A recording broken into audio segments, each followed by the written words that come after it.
And welcome to this episode of the Good Citizen Podcast. Great today to have on Dr. Reginald Fletcher, from the Living Word Baptist Church to talk about the homelessness crisis and what churches can do about it.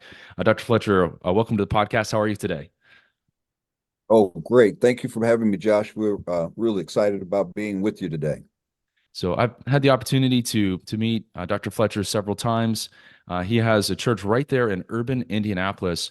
I had a chance to visit the property, see the amazing work that the church is doing and has been doing for a long time. And one of the key points of conversation that we discussed was homelessness. And if you've been following the stats, anywhere in the United States, I think we all understand that we're in a homelessness crisis. And so we're going to dive deep into what's going on in Indianapolis, but I think wherever you are in the United States, you can take these principles and apply it in your life. First, we'll explain just a little bit of Dr. Fletcher's bio and then set a few stats, and we're going to dive right in to the meat of the episode here. So, Dr. Reginald Fletcher was born in Chicago, Illinois. My father-in-law, also a Chicago kid. He received his bachelor's degree in public administration, master's degree in special education, is a former high school teacher.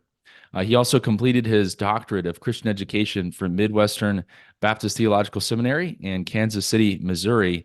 And he is the founding pastor of Living Word Baptist Church. And he founded the church in 1992. We're actually going to talk about that longevity in ministry. You don't see that as much, so we're grateful for it. So that's just a little bit of Dr. Fletcher's background. Dr. Fletcher, anything that I might have missed in kind of your background and your current position?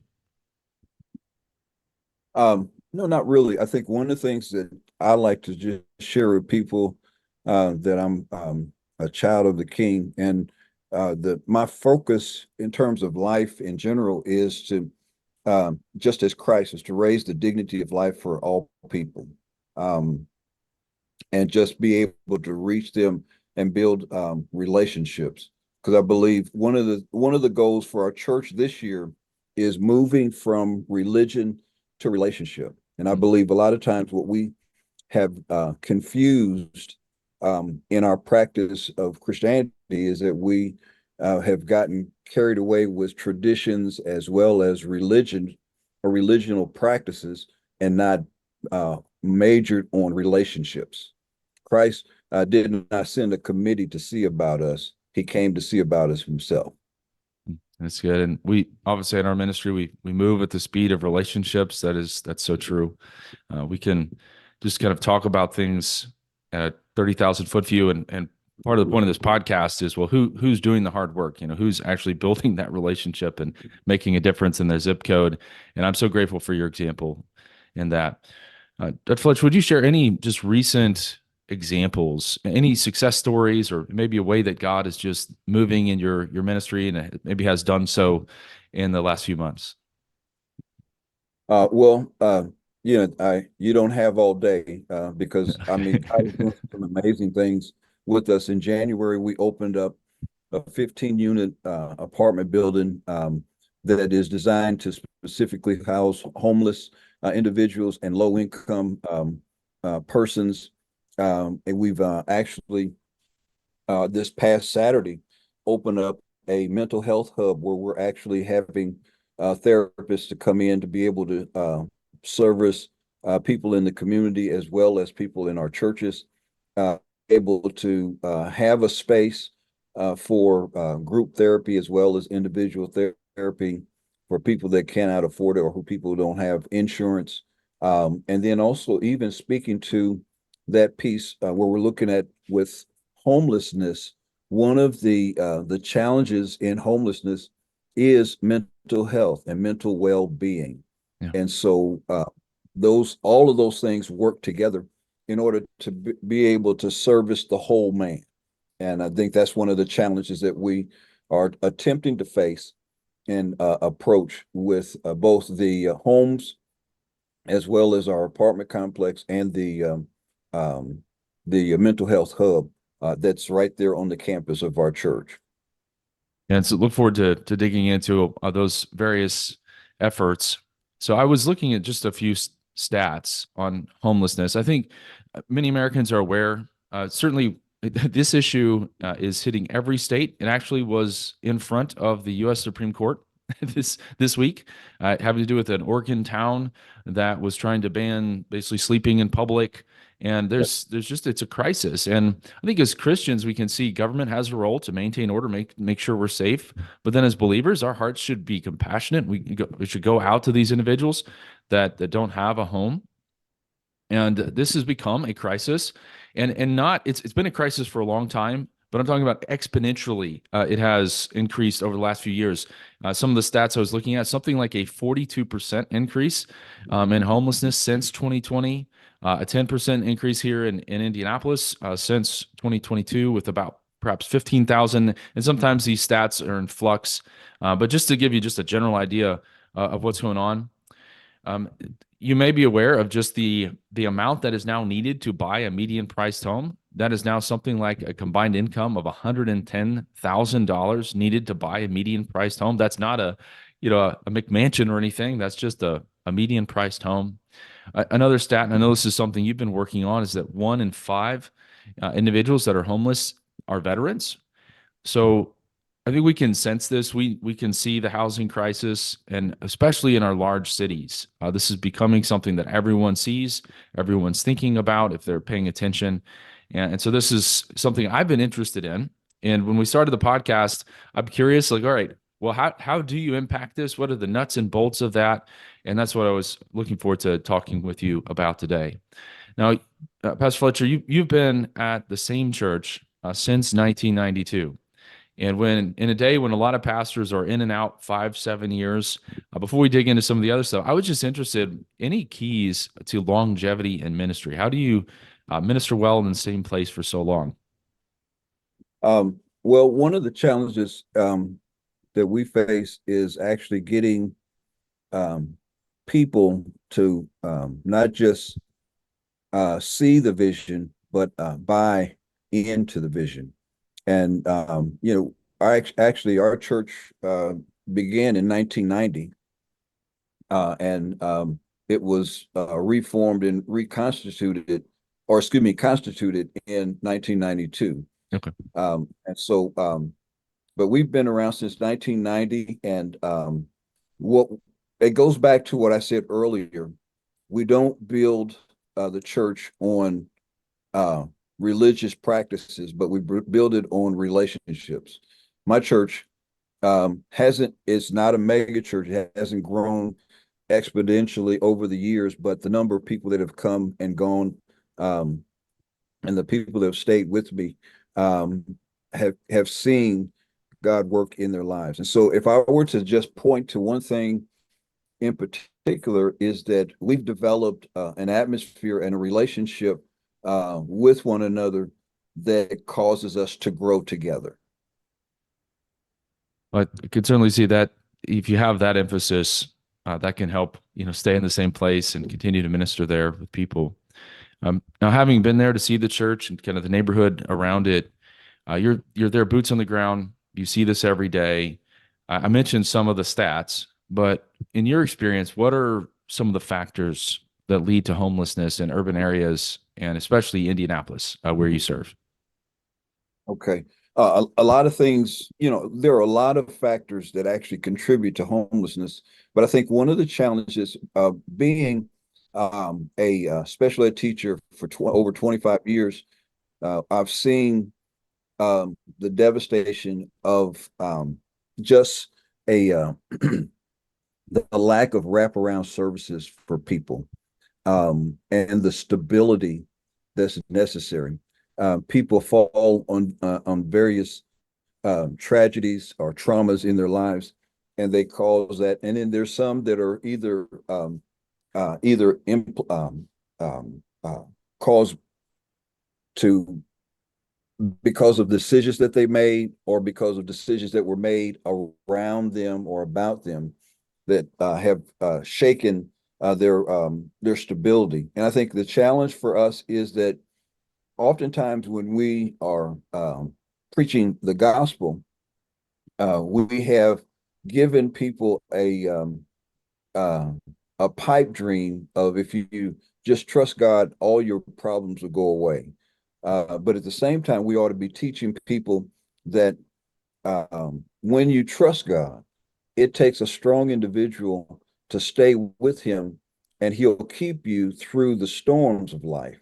And so oftentimes people that are find themselves in homeless situations, some of them are just poor decisions that they've made in life, but at the same time, it's decisions that have been made for them. One of the challenges for me is the fact that there's somebody sitting downtown um, that comes from a rural area who's making decisions on how to appropriate funds to support people in the community, and they've never come to the community. One of the things that I did as a school teacher, they gave me the responsibility of being a supervising teacher.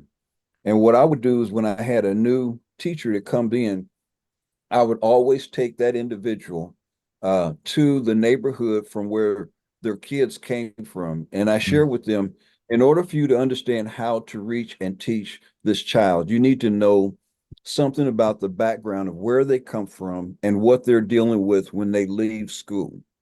And so oftentimes I say to our legislatures, they do not take the time to really come into the neighborhoods where they're making their decisions and how it affects those people in that neighborhood. They may understand their own neighborhood, but they don't understand the neighborhood that's being affected by the decisions that they make.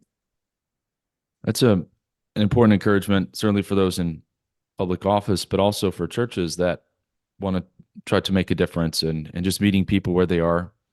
You mentioned how oftentimes this can be a combination in between, the internal factor of an individual can make poor choices, but then also having faced some really difficult circumstances, sometimes since they were a child. And this was Yes. just really hammered home to me. I was at a prayer breakfast for a sheriff office chaplaincy program, and the individual that they had to speak, I thought this was amazing. Instead of trying to bring in some big speaker, they just had someone that they had served.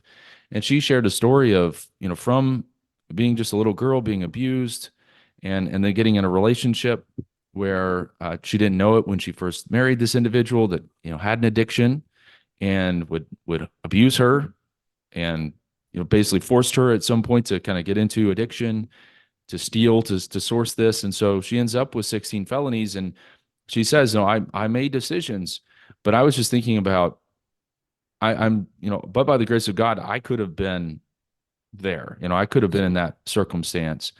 And now she came to Christ. She is now helping other people. It's just Mm. such a beautiful story of redemption, but also a reminder of the complex factors, as you're saying. 'Cause it's easy for somebody sitting on the outside to say, well, go get a job or just put yourself back together. And there can be agency and encouragement along those lines, but also a heart of compassion too for people. I certainly have been convicted by that as I've tried to help more, learn more about some of these problems in urban areas. So those can be things that contribute to homelessness. And we probably we've discussed kind of ministering in an urban area, and that you've been at the same church since 1990. How have you funded some of these elements? And I wanted to talk some about this because churches in suburban rural areas historically, I think, pass the plate, the donations come in, and that's how we fund ministry. As we've discussed previously when we had the chance to be there, that does not work in your context. So maybe explain a little bit about that, and how have you creatively resourced, found the resources to do ministry over the years? One of the things that, Josh, I have to start this out. I've always told my people, if we do ministry, God will send us resources. Because, God does not give us a vision without making provisions. And then we have to be willing to at least be led by the Spirit. So when we first started, I think we didn't raise enough money to even pay the bills, and so I asked my people to trust me, and we started out with one Sunday a month we would tithe, following that, people started believing, and then they started giving. We've actually have at the in the early stages of our ministry, we've made our own personal investments in taking money, out of our own pockets, and just created some avenues to make things happen. And then we've actually, had balanced our giving with small credit and small loans to make the difference. And then we've just simply found we've looked for bargains, if you will, and opportunities in terms of as we've started accumulating properties. We would buy properties in the sheriff's sales. We would look at foreclosures. We had opened up doors in terms of relationships that were outside the norm that helped us to be able to do things that men said we couldn't do. And so when we talk about creative financing, it really wasn't really creative. It was a willingness to go that extra mile. We've started out once we built up a asset base.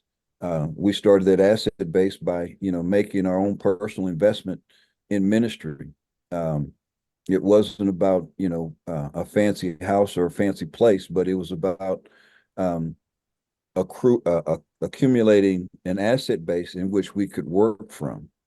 And so once we started developing those assets, and now it starts to come together. When we built our present church, we had built it really on faith. We had raised about $100,000 just by asking and saving, and then about it cost that much just to get started in building our building, and we were at a point where we were going back and forth with the bank. We had an application in, had a couple of banks to turn us down. And then finally, we had a bank that was willing to at least look at our numbers. There was $250,000 in material on our lot before our loan was approved. The vendors, I was a general contractor on our building, and they actually continued to work just on the say that I told them that they would be paid. And we did not get our loan approved until a week before the building was finished.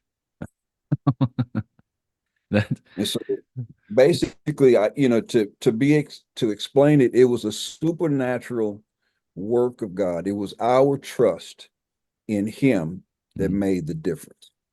We put forth an effort to raise funds but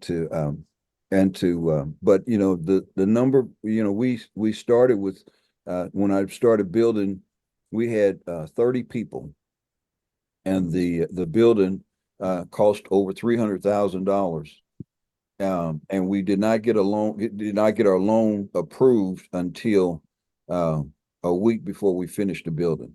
So when I talk about creative ways of doing, we've actually used, we had a couple of credit cards that would give us like 18 months, no interest. So we would take $20,000 on the credit card and pay back $1,000 a month in order to actually do what we had to do at that particular time. And so we were able to do some things like that.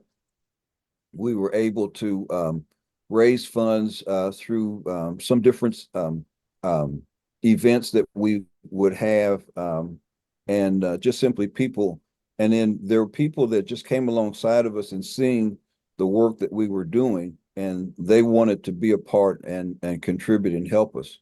Mm. The challenge today is people are afraid to um, go about doing ministry because of what they have in their pockets. They don't take in consideration what God has in his venue. Wow. And so we look at it from the perspective that the Bible teaches us that the cattle of 1,000 hills belong to him. We belong to him as well. And if we're doing his work, he's going to make sure that we are able to do what we need to do. Well, I just so appreciate your example. I think any ministry leader, any leader of a family, especially with inflation the way it is, it's easy to pull back and to just let that fear take hold. And I just so appreciate I mean, in a sense, you just kind of white knuckle, hey, we're going to do this.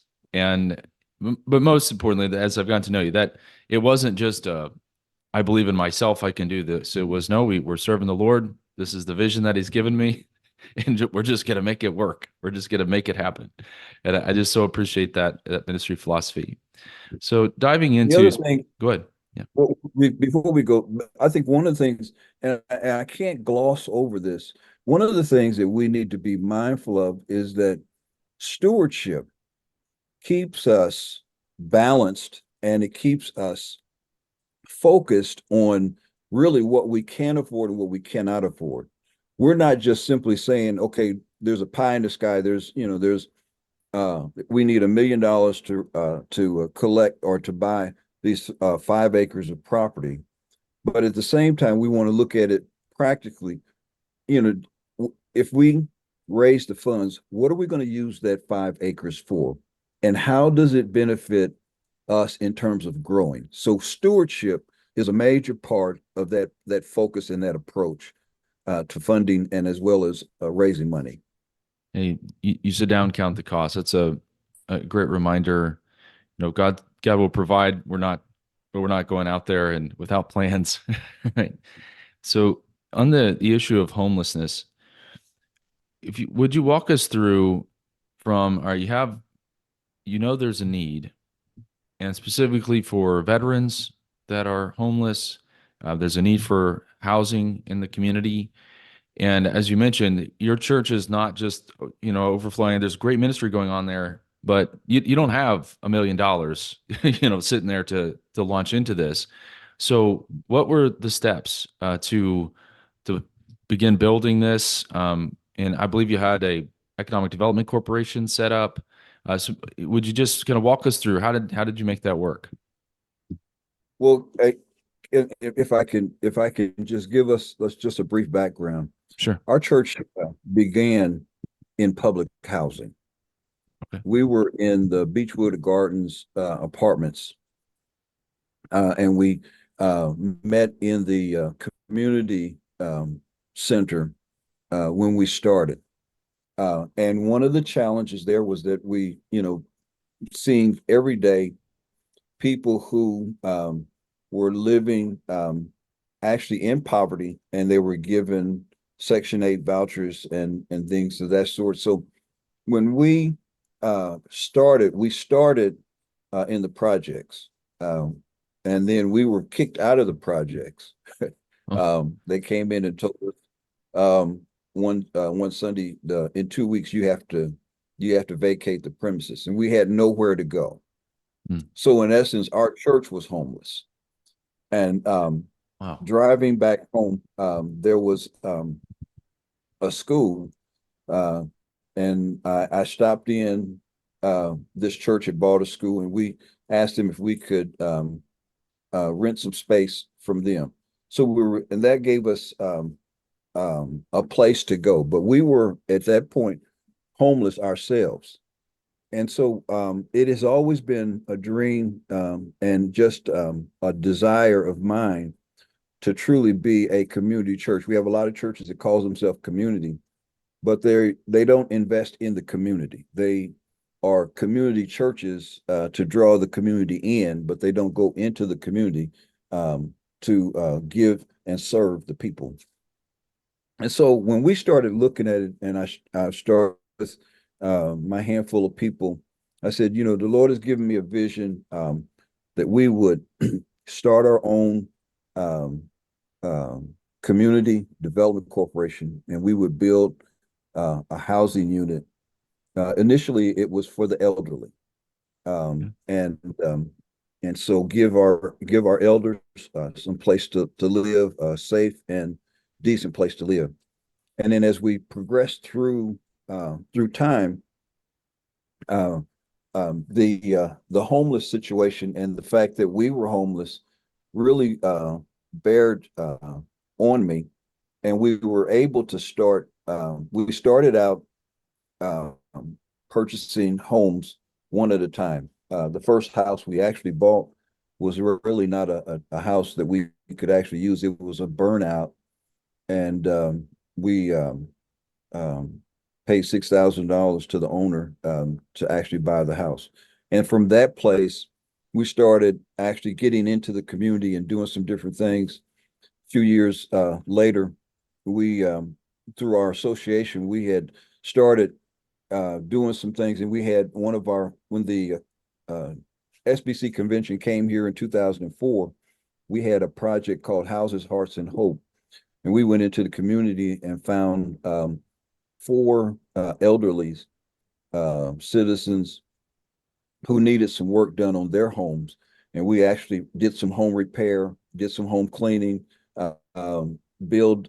We were able to do some work in the community to help these people stay in their home.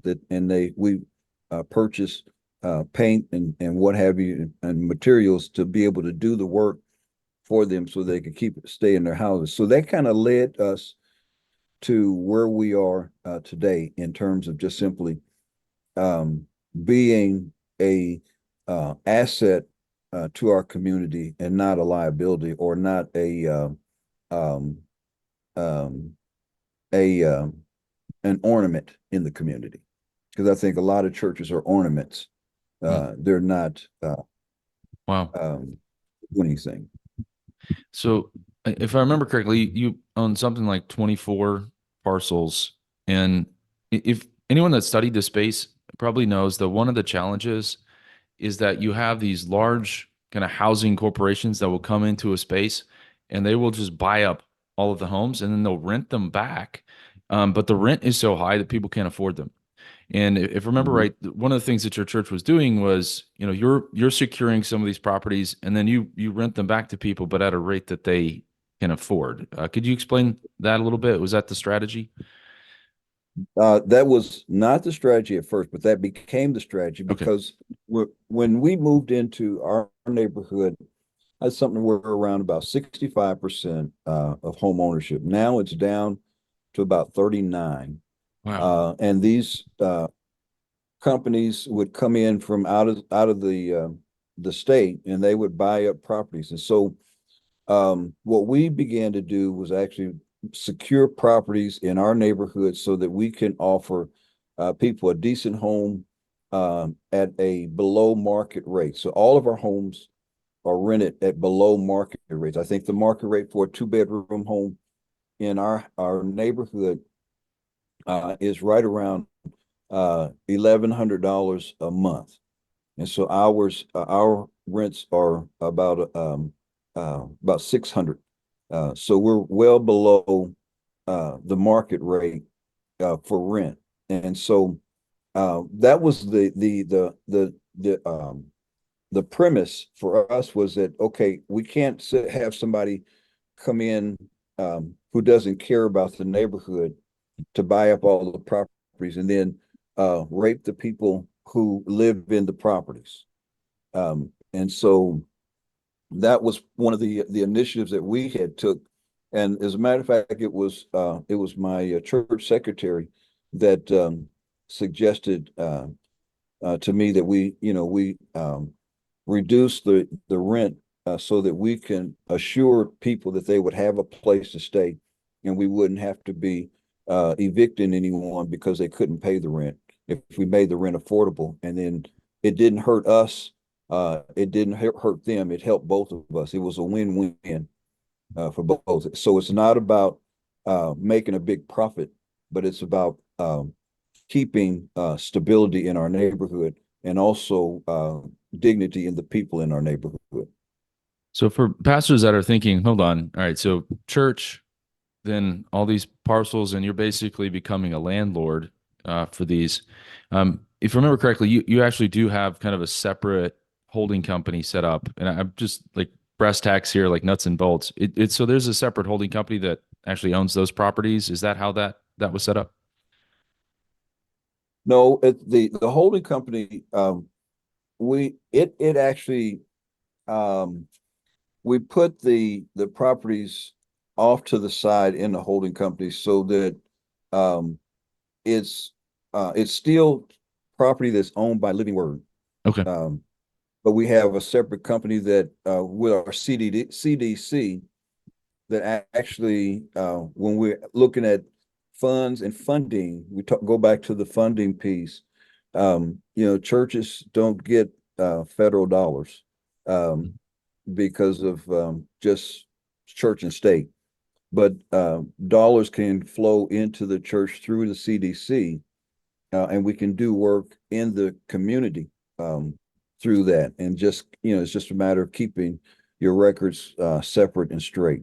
Um, and so that's really how we really set everything up. The church does own the property, but the property is set inside the CDC.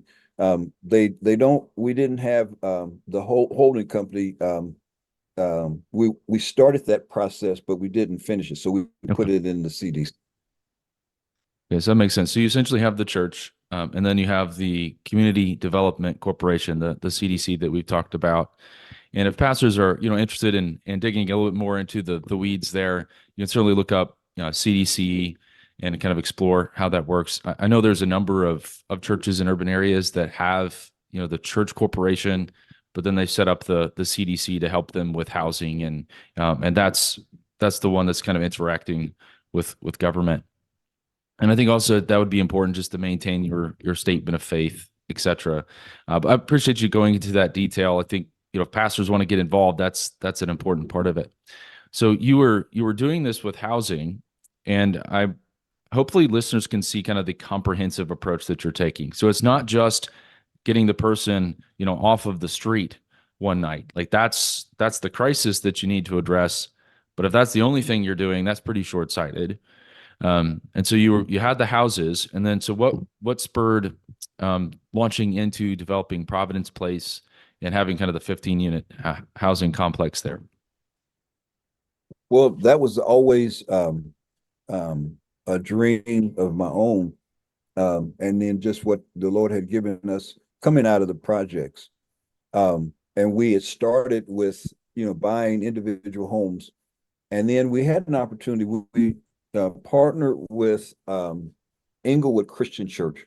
And I met the pastor there years ago, and we became really good friends. And a lot of the things that we were doing, he appreciated what we were doing with the little bit of funding that we had. And so we've been talking back and forth. And I was sharing with him that I really wanted to build a multi-unit building that would service our community and that would be able to bring up the property values as well as the dignity of our neighborhood. And so there was an opportunity that came up, and they invited us to be a part of the Fair Housing Institute. And so we went through the training, and the state had a funding source through block grants. And as we went through the training, we were able to secure the funding to build our apartment building. But it was a collaboration between Inglewood Community Development Corporation, Inglewood Church, and Community Hospital, who Okay. has partner with us through Gallahew Mental Health, which actually feeds or is another source of that wraparound services that we offer people for our community. And so how many of those units are for individuals that are homeless? And then is it mixed use? So you have some that are paying a little bit more kind of towards market rate and then some that are not? How is that structured? We have it structured. Well, actually, the rent is on a sliding scale, and then the housing, the homeless. There are 8 units that are designed or set aside for homeless, Okay. and all of those are fully furnished. Bed, living room, kitchenette, and washer and dryer, and all of the appliances. And we have a list of homeless from the city because they have that we actually have are fed from the city a list of homeless people, and then we have 7 apartments that are just under market rate. They're not at market rate, but they're under market rate. Some of it's on a sliding scale in terms of rent, and so we have a little bit more say on those 7 apartments, but the 8 that are homeless, we have a waiting list that the city gives us, and we take from that waiting list the next person on the list. Hmm. And so originally we were looking at focusing solely on homeless veterans, but then when we look back at our paperwork and our application for funding, it was chronic homelessness, not solely veterans. So we Okay. have a mixture of veterans as well as chronic homelessness. Anyone that has been homeless for 12 months or more, they qualify for our apartments. So I just want to reflect on a little bit of it always just blesses me to see how God will often just lay an issue on someone's heart, and it's like experiences. And I think the complexity of the world's need is met by the diversity of Christian calling. So the thought that even your church itself was homeless, and now 24 properties, you launched the CDC, have this great place where people can go that are chronically homeless, as well as helping others. But then just the impact that like the physical impact that your church is having on the community, helping people stay in the neighborhood that otherwise would have been, priced out. I just love this example. So the last piece that I wanted to jump into today was the mental health hub. And so what are the nuts and bolts of that? And what are you partnering with a particular government agency with that? Well, we're actually not partnering with a government agency. We have developed several different partnerships in order to make that come about. But Okay. the genesis of the mental health hub was from my days of teaching uh, um, special education, and for the 9 years ago, I started doing a series where to bring attention to mental health and its effect on the lives of people. And so we would do a series to bring uh, understanding of mental health to my congregation and let them know that it is not a crazy man's disease, but everybody is affected by mental health. Mm. As a matter of fact, I'm in the process of writing the book, "The Zeros of the Bible Who Became Heroes of the Mm. Bible," That's good. identifying in a number of biblical characters, and this is what I've done, identifying mental health issues in biblical characters where God had placed his hand on them to do a task and also bring them through their mental anguish, even though they had it, and he was able to make them successful. And so what I'm looking at here is if when we started looking at developing a mental health hub, we had started talking to people about having some place to go, and having someone to talk to, and be able to help them navigate those challenges in their lives. And so we had a house that we had um, set aside for outreach ministry. We have a food pantry there. We actually had a Latino church that was in the building at one time, and that church is now housed in our main building. And so we started talking to different individuals, and started doing some partnering. And then we received a grant from a Center for Congregations. They had did a mental health piece last year, and we received a $40,000 grant as seed money to um, uh, meet and address mental health in the community and in our churches. And so we share with them what we were teaching, what our approach was to mental health, and we secured, or we were awarded the grant to be able to start. So we've since re um, uh, um, designed or uh, retrofitted the house to actually be able to house group settings, and then we have 3 offices where services are rendered through therapists.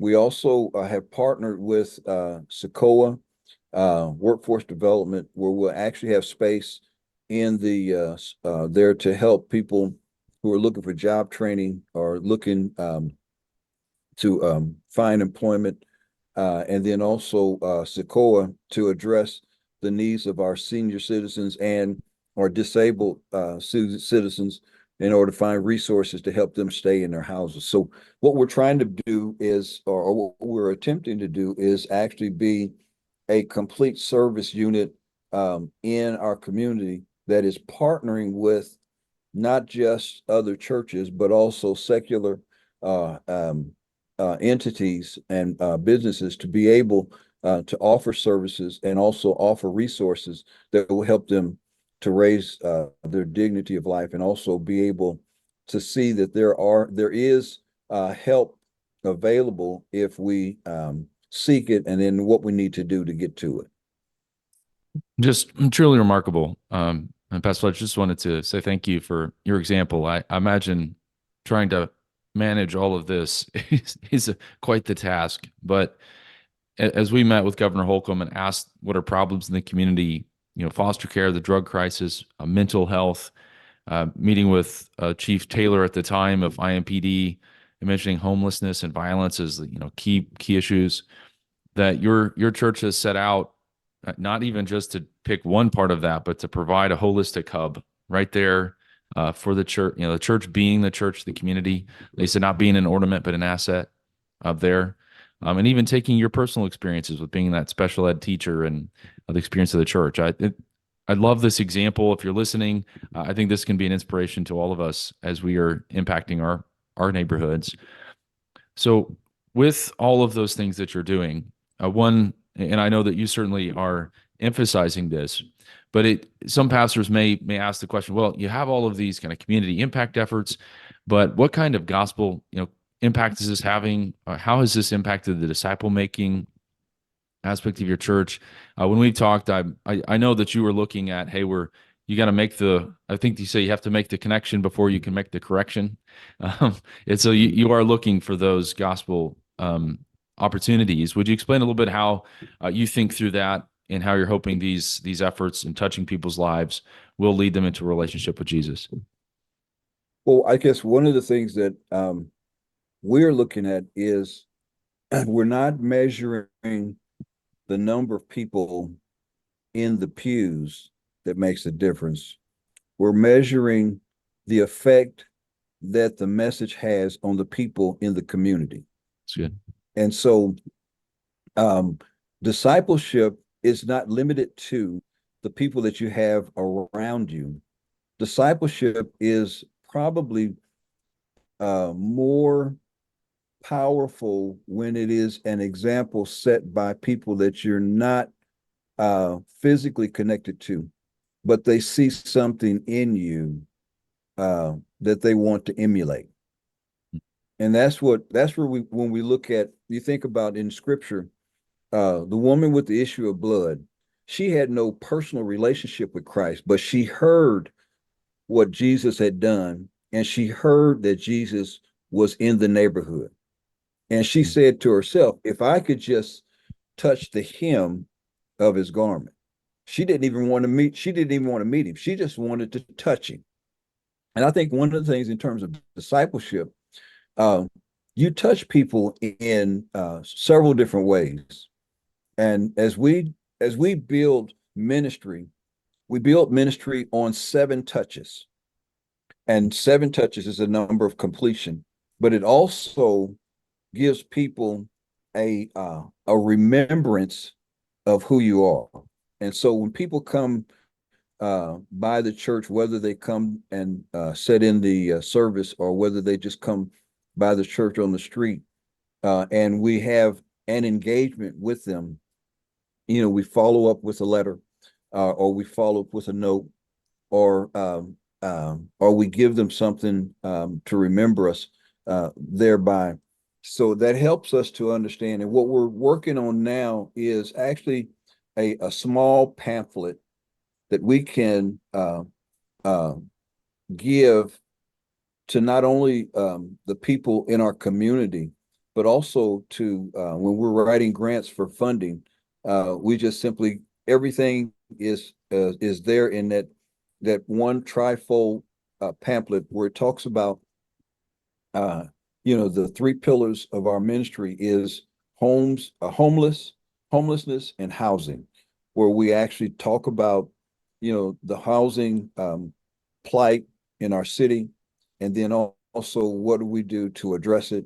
We talk about mental and physical wellness, where we talk about the roundabout about people that are having mental issues could be because of the instability and how they're connected to housing and that stability in housing. And then also with that mental illness and mental wellness, how finding a secure and stable job will help them find value in themselves. And then the next thing is understanding that we treat everyone with value.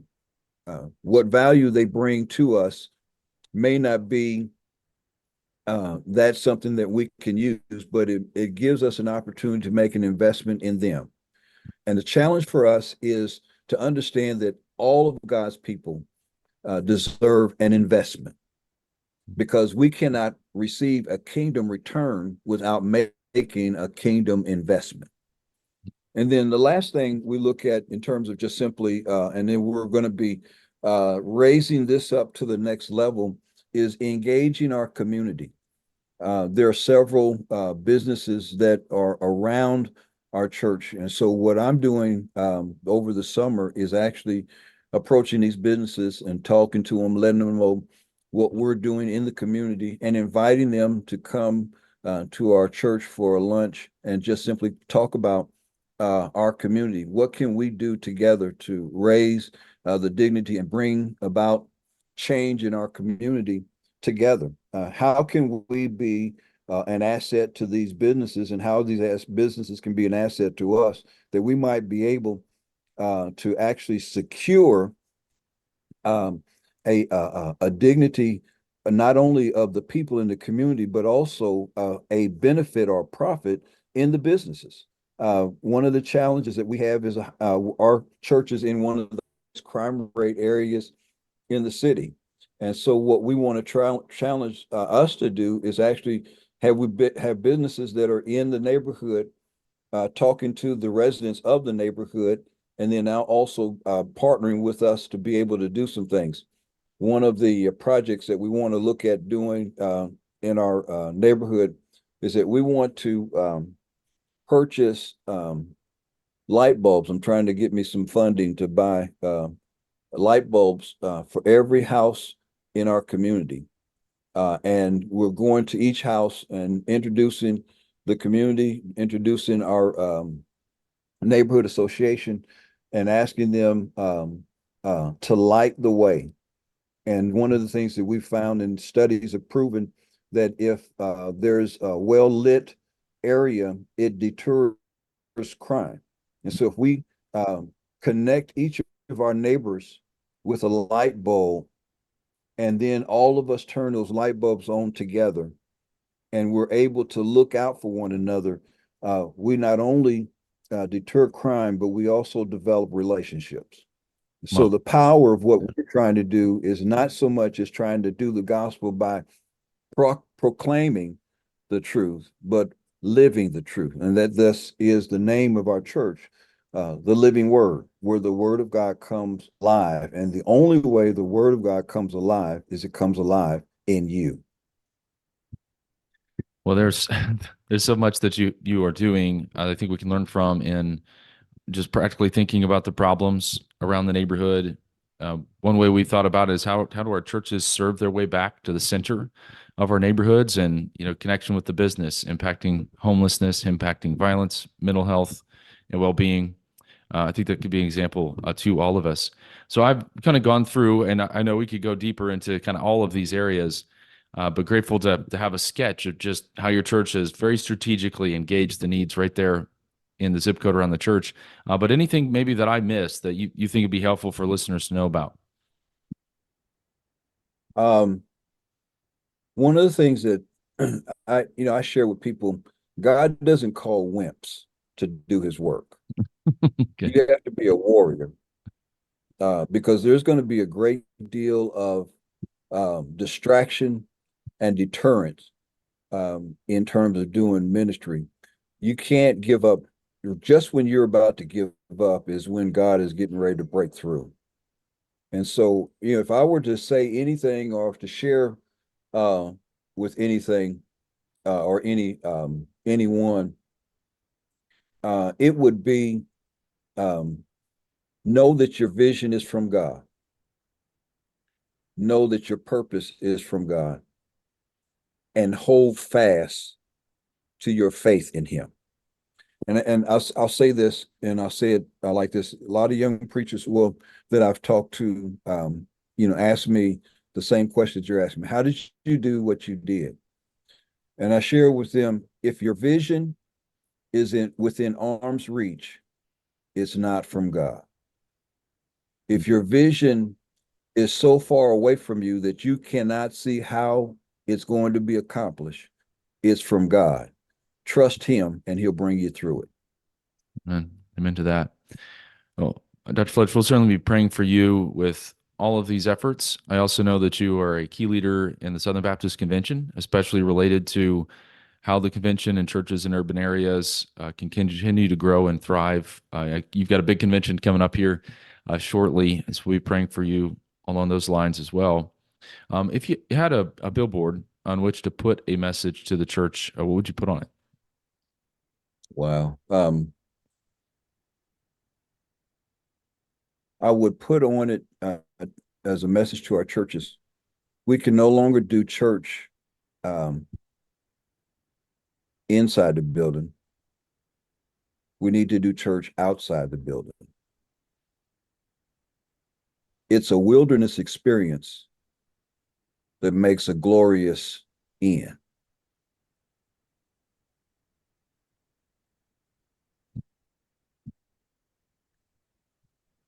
Well, we appreciate your example in getting the church outside of its walls. And I know having heard you preach and speak, you're there every Sunday preaching the Word of God to your people, but you're also being the light of Jesus all across your neighborhood, making a huge difference there.